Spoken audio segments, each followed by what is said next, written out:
sont des gens ténébreux qui ont été éblouis par la lumière des prophètes et des suiveurs des prophètes. Et donc, ils repèrent cette lumière en fait. Mais ils la repèrent pas comme le croyant, où il voit la lumière de vérité et il l'embrasse. Non.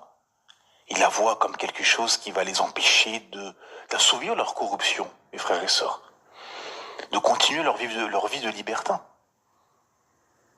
Et donc, il faut la combattre.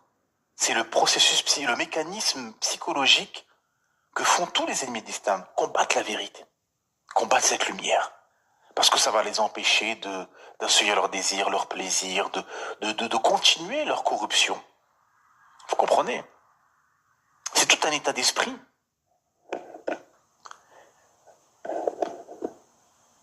Et jusqu'à aujourd'hui, vous savez, des gens, c'est des acharnés combattants de l'islam. Parce qu'ils ont vu cette lumière dérangeante. Il y a des gens qui voient la lumière de vérité, qui embrassent l'islam.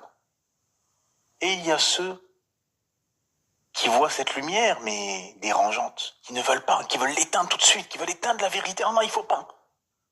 Le kufr, c'est cacher la vérité.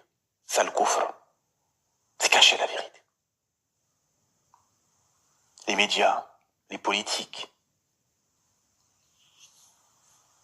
tous les gens qui ont du pouvoir, qui ont de l'argent, qui ont de l'influence, savent que c'est la vérité d'islam.